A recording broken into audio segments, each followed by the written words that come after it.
Olá, senhoras e senhores, tudo bem com vocês? Hoje nós vamos estudar uma fórmula linda que se resolve equações de segundo grau. E essa fórmula é de um cara chamado Bhaskara, um cara incrível que determinou uma fórmula muito interessante. E eu gosto tanto da fórmula de Bhaskara que eu quero dar um coração para esse vídeo, porque é muito bonita essa fórmula, tá? Para você poder utilizar bem essa fórmula, você precisa conhecer muito bem a estrutura da equação do segundo grau. O que eu quero dizer com estrutura, né? O que é conhecer a estrutura? É determinar os coeficientes, saber quem é A, quem é B e quem é C. Beleza. Se você tem uma dificuldade sobre isso, volte lá na primeira aula sobre equações do segundo grau aqui do canal, no qual nós falamos sobre esses coeficientes e sobre a estrutura de uma equação do segundo grau, ok? Vamos lá.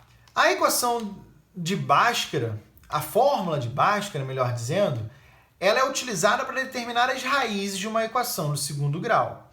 E nós vamos determinar essa fórmula começando com x.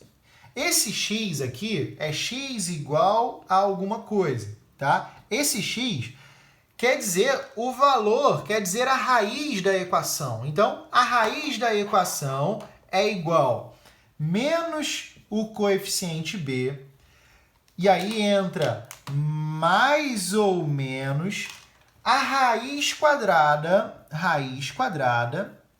de uma coisa chamada delta, tá? Essa é uma letra grega, delta.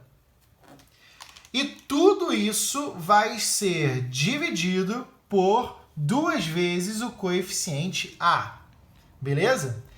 E nesse momento, nós vamos ter que abrir em dois casos. Nós vamos abrir aqui, ó, no caso para resolver o x1, que é o caso utilizando o positivo, ou seja, menos b mais a raiz quadrada de delta sobre 2 vezes o a.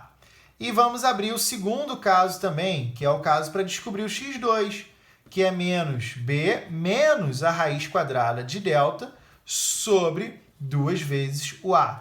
Então, reparem, olha que coisa bonitinha.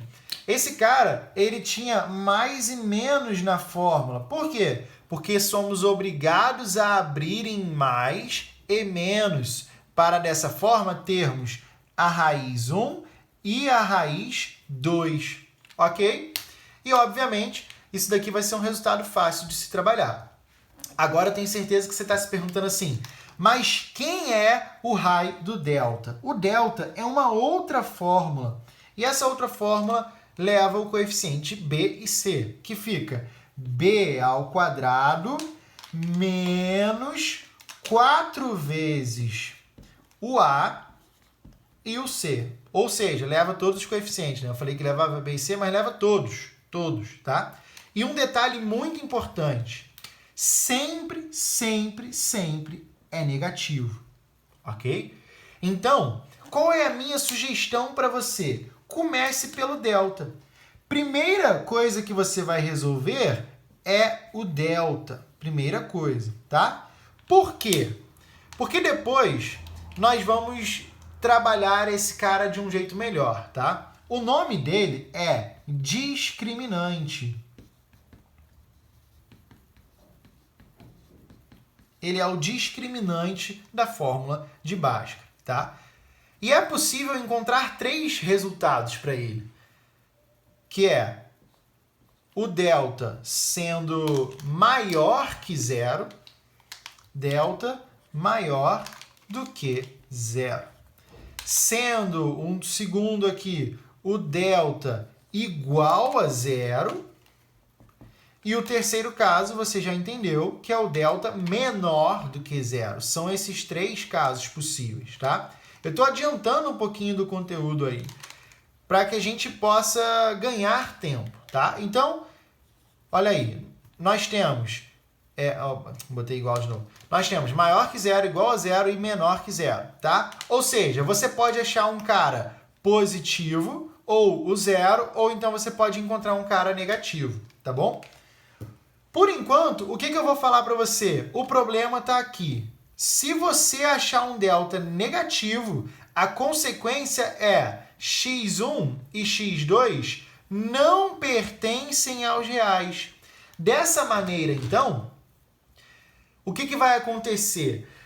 Você não precisa terminar a conta, tá? Porque se você achou positivo ou se achou igual a zero, você é obrigado a terminar essa conta, ok? Agora, se você achar o delta menor do que zero, ou seja, achar um valor negativo para delta, você não precisa terminar essa conta aqui. Porque em algum momento, o que você vai precisar fazer? Retirar a raiz quadrada de um número negativo. Olha só, de menos alguma coisa. Isso não pertence aos reais. Logo, as raízes também não pertencem aos reais, tá bom? Depois nós vamos fazer a análise desse discriminante de um jeito melhor. Mas por enquanto fica essa dica. Comece pelo discriminante. Se você achar positivo, continue. Se você achar zero, continue. Se você achar negativo, pare. E escreva x1 e x2 não pertencem aos reais. Ok? Vamos fazer alguns exemplos no próximo vídeo.